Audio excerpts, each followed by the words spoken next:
Durante 30 años, Wichita vivió con un asesino en serie que estranguló y mató a 10 personas. Él era Dennis Rader, más conocido como BTK, Bind, Torture and Kill. Atar, torturar y matar.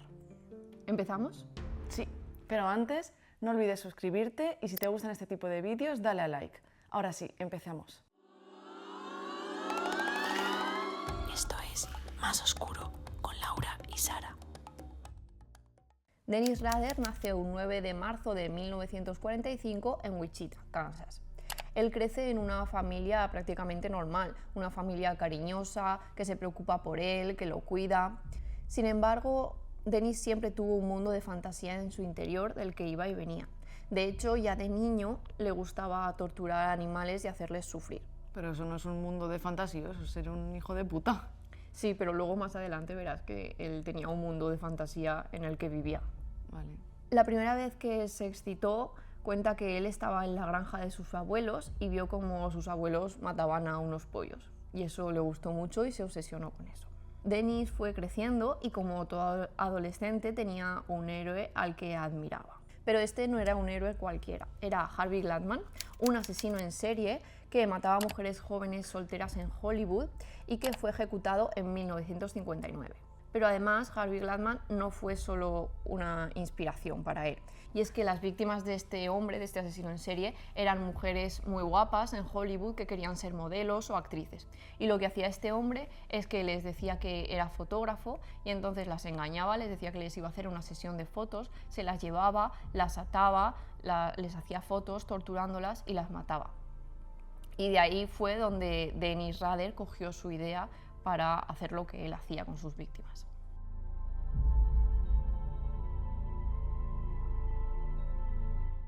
Conforme Dennis iba creciendo, empezó a coleccionar revistas de detectives en las que salían mujeres atadas, como si las hubieran secuestrado y las tuvieran atadas. Y fue entonces cuando empezó a obsesionarse con la técnica bondage, que consiste en atar a la víctima, a la persona en diferentes poses, y eso crea excitación sexual. Ya, o sea, se puede hacer con consentimiento. Sí. En 1966, cuando Dennis tiene 21 años, se alista en la Fuerza Aérea hasta 1970, cuando él tiene 25. Entonces él vuelve a Wichita y sus padres le presentan a una chica en la iglesia. Se conocen, se enamoran y rápidamente se casan. Para este entonces, Dennis Rader está casado con el amor de su vida y tiene su trabajo soñado. Él trabaja construyendo aviones. Pero cuando cumple 28 años lo despiden y él esto lo siente como un fracaso. Es entonces cuando Dennis empieza a matar. Un día Dennis estaba llevando a su mujer al trabajo porque había nevado y a su mujer le daba mucho miedo conducir con nieve. Mientras está llevando a su mujer, ve a Julie Otero llevando a sus hijos al colegio. Los Otero eran una familia que tenían 5 hijos. Entonces Dennis decide que este va a ser su primer crimen, esta va a ser su primera víctima. Él había planeado secuestrar a Julie, llevarla a un granero, atarla, torturarla y hacerle allí de todo. Así que el 15 de enero de 1974 Dennis va a casa de los Otero. Pero lo que él no se esperaba es que el padre de familia también estaba en la casa. Entonces lo que decide hacer es cortar el cable del teléfono y entrar en la casa. Además del padre y la mujer, la madre, estaban 2 hijos. Estaba Joseph II de 9 años y Josephine de 11 años. Entonces él entra en la casa y los estrangula y los mata a todos. O sea, él no se esperaba encontrarse con los otros 3 miembros de la familia. Con los niños sí, le daba igual, pero no pensaba que el padre iba a estar dentro. Vale. Así que improvisa y los mata a todos. Y a la niña pequeña la cuelga en el sótano de una tubería. Y además, cuando los policías van a la casa y ven los crímenes, encuentran semen de él en el cuerpo de la niña, lo que más adelante será importante para poder detenerlo. Porque recordemos que para ese entonces el ADN no existía, era 1974. Las pruebas de ADN no existían. Pasan 4 meses hasta abril de 1974, cuando Dennis comete su segundo crimen. Un día ve a una mujer que se llama Catherine Bright entrando en su casa. Le gusta y decide vigilar su casa durante un mes para conocer sus horarios. porque lo que Dennis hacía era vigilar a sus víctimas para, pues eso, conocer sus horarios, saber cuándo entraban en casa, cuándo salían, cuáles eran sus rutinas y así poder actuar. Ve que a la hora a la que todos los días esta mujer vuelve a su casa de trabajar, a él le cuadra bien para poder cometer el crimen. Catherine era una chica soltera de 21 años que vivía sola en su casa. Pero Catherine tenía un hermano de 19 años que se llamaba Kevin. Y una noche Kevin se queda en su casa porque al día siguiente querían ir de compras juntos. Cuando se despiertan, se van de compras y a la vuelta Dennis Rader los está esperando en la casa. Lo que Dennis no sabe es que el hermano de Catherine, Kevin, también está. Entonces coge a Catherine, la ata en una habitación y coge a Kevin y comienza a atarlo en otra habitación. Pero Kevin se consigue soltar y le quita el arma. Sin embargo, Dennis le vuelve a quitar el arma a Kevin y le dispara 2 veces en la cabeza. Entonces cree que Kevin está muerto y se va a por Catherine. Pero Kevin está vivo. Ostras. Kevin se levanta y sale corriendo de la casa. Entonces Dennis, que lo oye, y había planeado una muerte horrible para Catherine, había planeado estar torturándola durante horas porque lo que le gustaba era atarlas en diferentes poses, hacerles fotos, fantasear. Dice, hostias, no puedo pararme aquí 3 horas a torturarla porque este se va y va a avisar a la policía. Y lo que hace es acuchillarla hasta la muerte. O sea, a ver, él, su especialidad o lo que a él le gustaban eran las mujeres, ¿no? Sí. Pero cuando se encontraba con hombres en la escena del crimen, donde iba a cometer el crimen, eran daños colaterales. Tenía Sí. que acabar con ellos porque eran testigos. Sí, igual que, bueno, los niños, depende del caso, a veces sí que los mataba, luego verás que hay otros casos en los que no mata a los niños. En la familia de los Otero sí que los mató. Vale, pero como él no obtenía placer matando a hombres o A hombres no, pero a mujeres y a niños sí. a mujeres y a niñas, ¿no? Bueno, y a los Otero también había un niño y también lo mató. Ya, sí, sí. O sea que puede que también fuera un pedófilo. Pero él no los violaba, ni a las mujeres ni a las niñas. Pero en la niña sí que había... Porque se masturbaba. Ah. Pero no los violaba porque, según él, eso era demasiado. Era como estaba fuera de la moral. O sea, matarlos sí, violarlos no, por Dios, un violador. Ya. Como Kevin, el hermano de Catherine, consigue sobrevivir, va a la policía y la policía hace un retrato robot de Dennis. Sin embargo, en un principio no se vincula el crimen de los Otero con el crimen de Catherine, porque a los Otero los había matado estrangulándolos y a Catherine la había matado con puñaladas, porque no le había dado tiempo a matarla como él quería. Pasa el tiempo y los periódicos publican que existen 3 personas que son sospechosas de acabar con los Otero. Pero cuando Dennis ve en el periódico que están atribuyéndole el mérito de este crimen a otras personas, dice, ¿qué cojones? Si estos los he matado yo. ¿Y qué hace? Coge y escribe una carta que deja en la biblioteca pública de Wichita. Ya, cuando le toca el ego, ¿no? Sí, porque él tiene un ego, como veremos más adelante, enorme. En esta carta él dice que ha sido él quien ha cometido los crímenes de los Otero y da un montón de detalles sobre los crímenes que no se habían dado a conocer públicamente, así que la policía sabe que efectivamente ha sido él. Anuncia además en la carta que va a continuar matando. Además, es en esta carta donde él se pone el nombre a sí mismo de BTK, porque dice que su método de asesinato tiene 3 pasos: atar, torturar y matar. En 1975, Dennis tiene su primera hija y para ese entonces Dennis además está trabajando en una empresa de seguridad, una empresa de alarmas. Esto le sirve para poder saber cómo entrar en las casas y también para poder elegir a sus víctimas. Además, él estudiaba para ser funcionario de justicia y todo lo que aprendía le servía para evadir a la policía, básicamente, porque sabía que no tenía que dejar huellas, que no tenía que dejar pelos y por eso en sus cartas nunca encontraban nada. Siempre estaban limpias. De hecho, él intentó entrar en el departamento de policía, pero lo rechazaron. Como ha tenido a su primera hija, pues él está ocupado en su crianza y pasan 3 años hasta el siguiente crimen. Es ya marzo de 1977 y Dennis no puede ya controlar sus ganas de matar. Va a una casa que ya tiene vigilada y controlada y llama a la puerta, pero con la mala suerte, o buena para la víctima, de que justo no hay nadie en esa casa. Y lo que él cuenta es que cuando él elegía una casa, por si acaso esta casa le fallaba, elegía otra misma casa en la misma calle. O sea, tenía al final de la calle otra casa. Así que va a esta segunda casa, Vuelve a llamar a la puerta y otra vez no hay nadie. Pero él ya ha decidido que ese día va a matar, sea como sea y sea quien sea. Así que ve a un niño caminando por la calle y piensa, uy, este niño seguro que tiene una madre esperándolo en casa. Se acerca al niño y le enseña una foto de una mujer con una niña y le dice si los conoce y el niño dice que no. Este niño es Steve Redford, de 6 años, y está yendo a casa porque vuelve de la tienda de comprar sopa para su madre que está enferma. Llega a casa, ve a su madre Shirley Bryan, que está enferma, le da la sopa y a los 15 minutos llaman a la puerta. El niño, junto con sus 2 hermanos, abren la puerta y es Dennis Rader. Dennis Rader los coge, les da unos juguetes y los encierra en el baño. Mientras los niños están en el baño, él tortura y mata a la madre. Pero los niños lo ven todo a través de una rendija que hay en la puerta. Intentan abrir la puerta, pero no pueden hacer nada. Tortura y mata a la madre y él se va, hasta que los niños al final pueden salir. Ahora sí vinculan el crimen con BTK, porque esta vez sí que ha atado y torturado a la víctima. Ya, porque también es lo que él quería, ¿no? Que lo vincularan con él. Sí, él quería que fueran reconocidos sus crímenes y cuando se le achacaban a otra persona se enfadaba.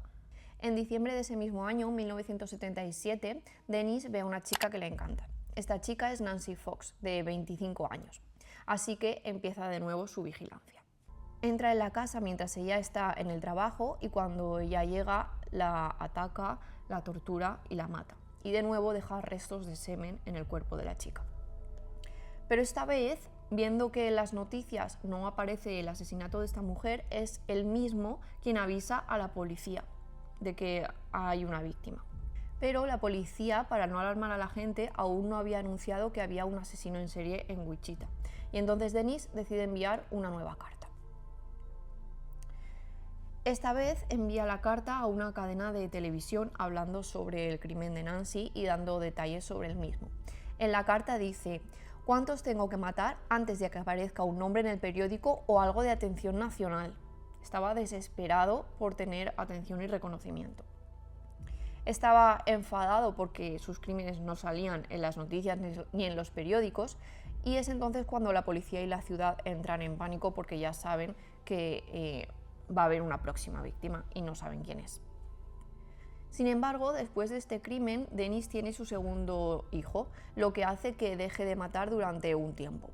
Pero aunque durante este tiempo no mataba, lo que sí hacía Dennis era seguir coleccionando de revistas de detectives, porque esto le servía para vivir en su mundo de fantasía, seguir alimentándolo. Además, él aprovechaba su trabajo en el que viajaba y cuando se hospedaba en los moteles se disfrazaba de mujer, se ataba y se hacía fotos a sí mismo haciéndose pues estas ataduras que a él le gustaban. Así como que iba calmando su sed, ¿no? Sí, por eso también aguantó varios años sin matar, porque eso como que le servía a él.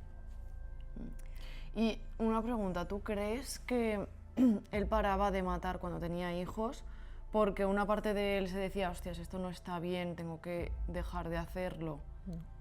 ¿O lo hacía porque no tenía tiempo realmente y estaba muy implicado con Yo su creo familia? que lo segundo. Bueno, yo creo que porque no tenía tiempo de verdad, porque estaba criando a los hijos y entre el trabajo y eso no le quedaba tiempo, y también porque el tener estas fantasías sexuales haciéndose fotos a sí mismo con las revistas de detectives y tal, le satisfacía lo suficiente como para dejar de matar durante un tiempo.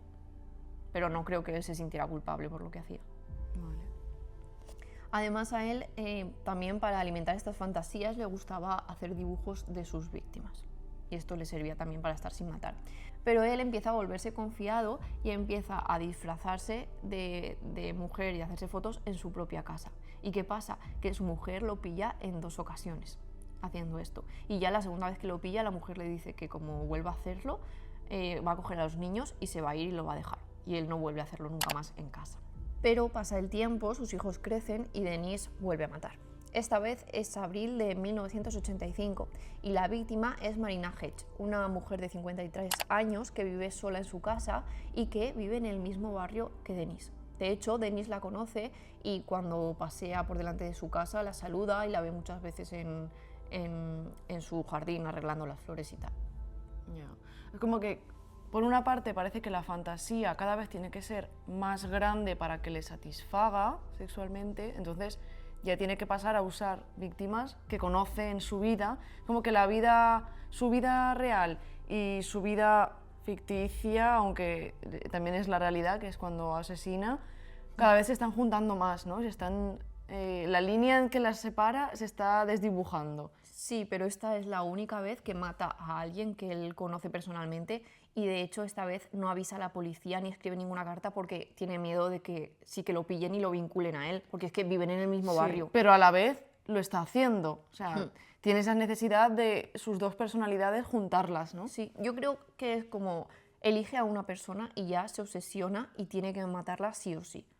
Si la ha visto en el barrio, pues bueno, la ha visto en el Pero barrio. antes se obsesionaba con desconocidas y ahora cada vez están más cerca. Entonces, ¿cómo hace Dennis para matar a esta mujer y que nadie sospeche y nadie lo pille? Pues Dennis, para colmo, era monitor de los Boy Scouts.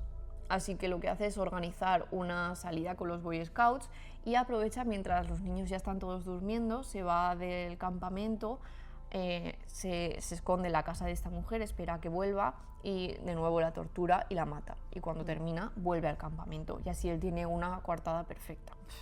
Otra cosa también en común con casos que hemos visto antes, como el de Dorotea Puente, o un caso que todavía no hemos hecho, pero es John Wayne Gacy, y es que los asesinos siempre tienen vinculación con la comunidad, siempre están muy implicados, se les considera como una figura referente en su barrio o en la iglesia. Sí, y especialmente BTK porque él era de una iglesia luterana, pero es que además era director de esta iglesia.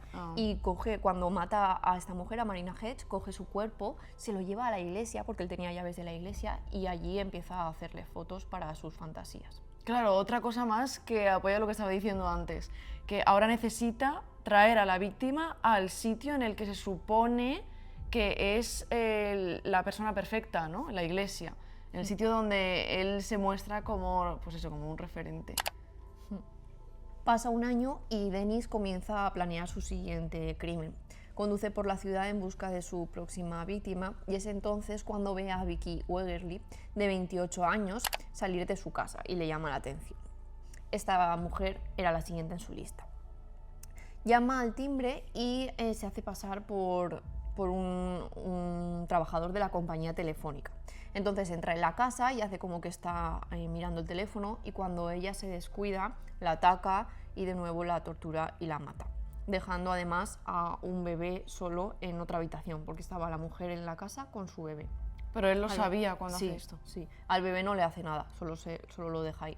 Entonces, cuando el marido de esta mujer, de Vicky, que se llama Bill, el marido, llega a la casa, ve al bebé y dice, uy, ¿qué hace este bebé solo? O sea, ¿qué hace mi bebé solo? ¿Dónde está mi mujer? Empieza a buscarla y la encuentra en la habitación, pues muerta.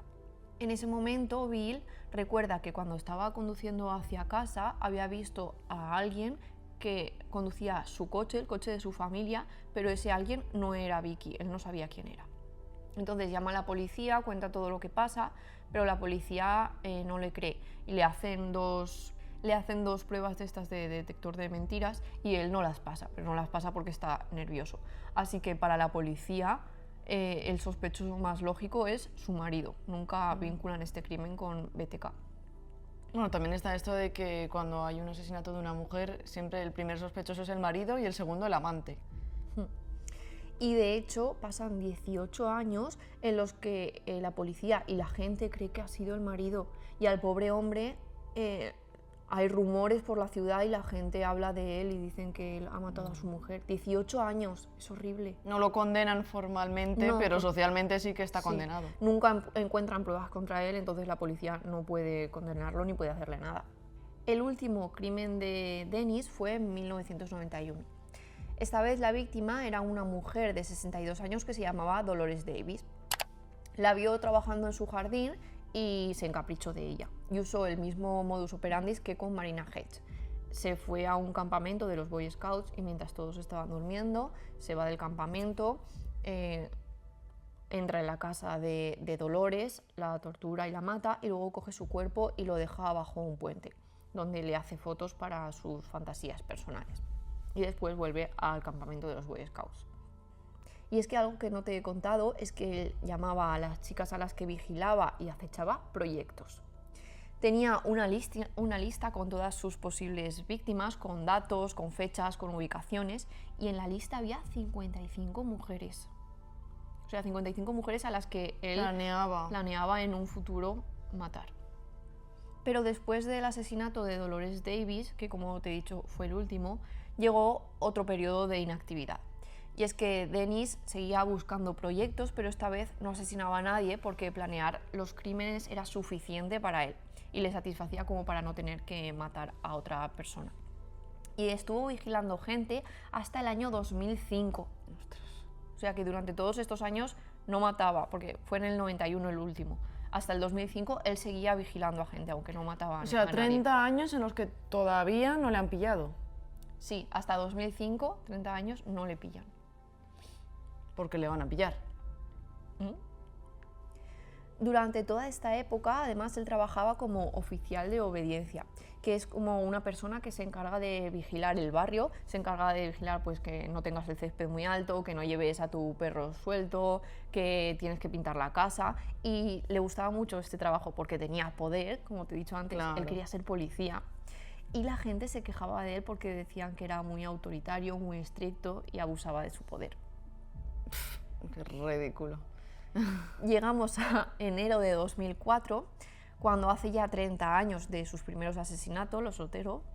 Habían pasado 25 años desde su último contacto con la policía y 13 años desde su última víctima, Dolores Davis. Como era el 30 aniversario, un periódico publica un artículo sobre BTK. Y en este artículo cuenta que un periodista está escribiendo un libro sobre BTK y sus crímenes. Y en concreto, este periodista dice que BTK ha asesinado a 7 personas.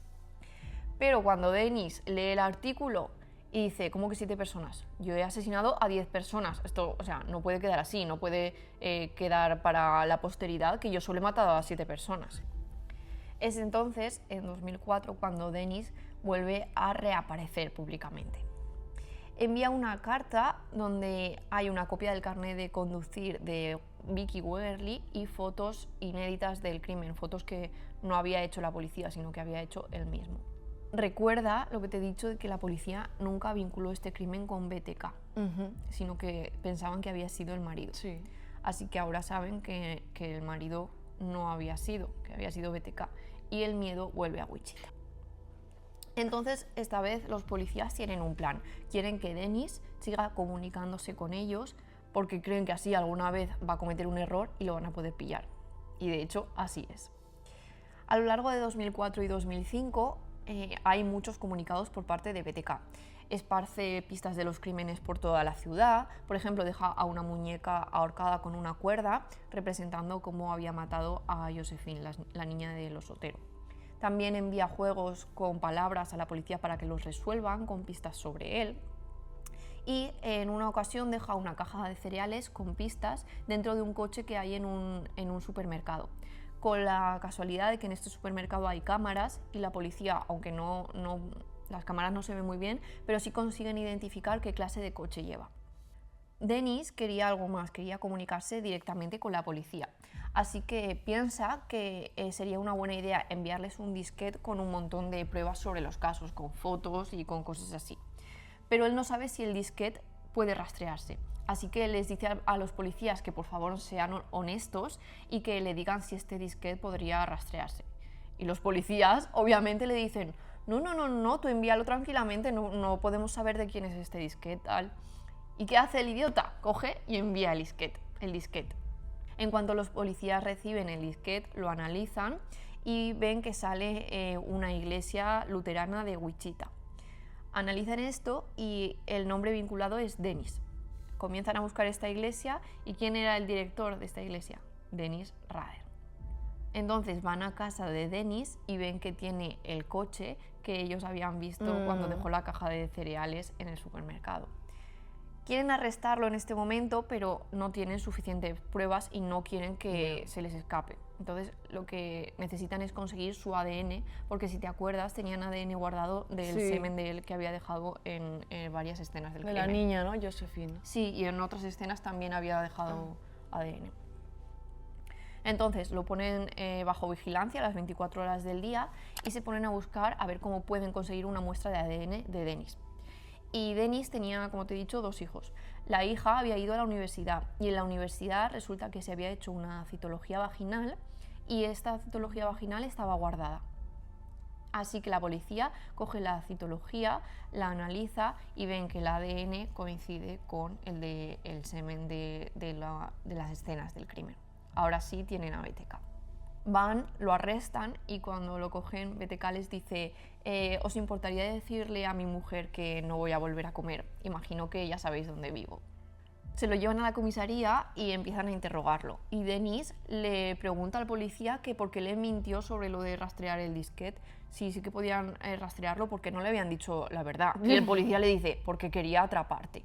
Y el BTK dice: pero teníamos una relación tan buena tú y yo. O sea, él creía que era tan bueno en sus crímenes, que había estado 30 años sin poder atraparlo la policía, que creía que los policías realmente lo admiraban y que iban a ser honestos con él. Ya. Ahora entiendo lo de su mundo de fantasía. Se creía que vivía en una revista de detectives, ¿no? Y tenía un gran ego.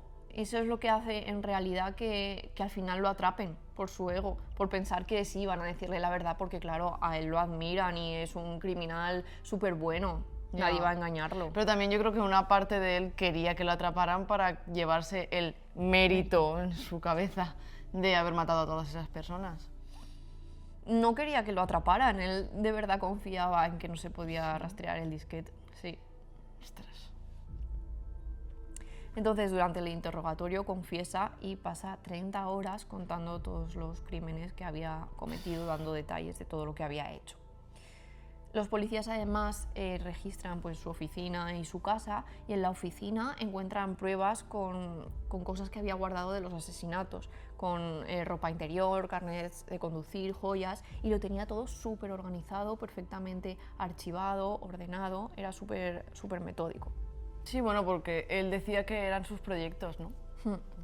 En la casa también encuentran varios escondites con cosas de los crímenes y en las que hay tarjetas de fantasías sexuales, que son tarjetas que ha hecho recortando fotos de niñas y de mujeres en revistas, y estas fantasías las guardaba y es lo que hacía que aguantara tanto tiempo sin matar, porque le servía para revivir sus crímenes y fantasear e imaginarse cosas. O sea, ¿las imágenes eran de sus víctimas? No, él tenía imágenes de sus víctimas, pero estas tarjetas eran recortes de revistas, Vale. de mujeres y de niñas. Pero además de todas estas tarjetas, los dibujos de sus víctimas, sus planes para matar, él estaba tan obsesionado con el bondage que no era suficiente y se hacía fotos a sí mismo disfrazado y atado. Hay fotos de él con máscaras, con pelucas, con maquillaje, atado en poses súper raras, y todo esto le hacía pues, lo mismo, le servía para estar sin matar y para alimentar su fantasía. Llega el juicio y él, cuando comparece ante el juez, se declara culpable por los 10 asesinatos. Las familias afectadas estuvieron en el juicio e incluso hablaron y dieron discursos, pero cuando BTK habla al final, las familias no quieren estar y se salen. Él dice que sabía que las familias de las víctimas nunca podrían perdonarlo, pero que en el fondo esperaba que lo hicieran, y al final se disculpa. Ya ves tú de qué vale su disculpa. En el momento de los asesinatos, Kansas no tenía pena de muerte, así que le impusieron la sentencia máxima, que eran 175 años. Y a día de hoy, BTK está vivo y está en la cárcel aún. Sí, tendrá sobre 80 años. ¿Cuándo nació? En 1945, creo que era. Sí, el 9 de marzo de 1945. Y ahora llegamos a la parte de por qué lo hizo. Pues lo hizo para cumplir sus fantasías sexuales, porque el atar a las víctimas le hacía tener el control sobre ellas, como a él le gustaba. Y es que hay una psicóloga criminal que consiguió entrevistarse con él, hizo muchas entrevistas, y a ella le contó que cuando era pequeño tenía una profesora que era muy dominante y que lo trataba mal. Entonces él le gustaba ir a la casa de esta profesora a espiarla mientras ella estaba en su cuarto. Y fue con ella con quien tuvo su primera fantasía sexual. Se ató a sí mismo con una soga y, pensando en ella, tuvo su primera experiencia sexual. ¿Con 10 años? ha dicho. No dice, no dice qué edad tenía, pero él era un niño, era su profesora. Y es que espiar a la gente le hacía sentirse poderoso y someter a las personas era lo que hacía que se excitara. Pero recuerda que para la gente, como hemos dicho antes, él era una persona completamente normal, o sea, era un padre de familia, estaba implicado en su comunidad, iba a la iglesia todos los domingos con su mujer, era miembro de los Boy Scouts, tenía un trabajo normal. Y lo que hizo que la policía no le atrapara era que la policía buscaba a alguien con trastornos mentales, con antecedentes penales, con delitos sexuales, pero él no tenía nada de esto, era una persona aparentemente normal. Era un psicópata integrado. Sí. Y además su mujer, Paula Rader, con la que estuvo 33 años, no tenía ni idea de todo esto. Era horrible. Imagínate estar casada con una persona de 33 años y descubrir no esto. conoces de nada. Y sus hijos tampoco tenían ni idea. De hecho, él cuenta que una vez su mujer estaba viendo las noticias en la tele sobre BTK y le decía que le daba mucho miedo. Y él la tranquilizó diciéndole que no pasaba nada, que cerrara todas las puertas y las ventanas y ya está. Qué miedo. Claro. Es que esa mujer no puedes volver a confiar en nadie de tu vida. No. Nunca más. No. Menudo trauma. Y los hijos igual. La hija, de hecho, tiene un documental en Netflix y escribió un libro contando pues, su versión de los hechos, que para él era un padre ideal. Para ella. O sea, sí, para ella era un padre ideal. Y su máscara social llegaba hasta el punto que incluso en el trabajo él tenía una apariencia perfecta. Trabajaba en una empresa de seguridad en la que solo había una mujer. Y esta mujer cuenta que él se preocupaba un montón por ella, se preocupaba porque el baño estuviera siempre limpio, que los hombres no hicieran chistes guarros delante de ella. O sea, era alucinante. Ya, ese doble rasero que tenía. Y esa fachada impoluta de cara a la sociedad. Lo del término este de psicópata integrado, es que me mola mucho hablar de ese tema. Porque la primera vez que lo oí fue en el libro de Vicente Garrido. Y no sé, me gusta mucho saber, o sea, me parece súper interesante saber que entre nosotros se esconde gente que llevan una máscara constante y que todo lo hacen con fines propios y para llevarse el mayor beneficio, aunque pisen a los demás. Es súper fuerte. Sí, es súper interesante. De hecho, las entrevistas de Vicente Garrido, que ha ido a un montón de podcasts, son súper interesantes. Y da mucho miedo pensar que existe gente así. Sí. Y tú crees que es una persona normal en la que confías, en la que... Y no. Y encima, como lo hacen tan bien, el fingir todo esto, suelen tener posiciones de poder. O sea que... Les gusta el poder, sí. Puede ser tu jefe, perfectamente. Sí. Bueno, pues hasta aquí el vídeo de hoy. Espero que lo hayáis disfrutado, que la verdad es que es un caso muy conocido porque BTK, si os gusta el True Crime, seguro que habéis oído hablar de él. Pero, por ejemplo, yo había oído hablar de los casos, de los crímenes, pero no sabía, no sé, detalles tan profundos, de como por ejemplo las tarjetas sexuales estas que hacía, o que era monitor de los Boy Scouts o de su iglesia. No sé, me ha parecido muy chulo de hacer este caso, entre comillas. Y bueno, pues si os ha gustado, dejadnos un comentario. A mí me ha gustado especialmente la parte en la que lo cogen y la forma en la que lo cogen. Porque es de ser tonto total, pero es eso, es su ego lo que al final... Claro, el ego es lo que le ciega. Y decir, pero este policía no me va a mentir, es mi amigo. Es idiota total, sí.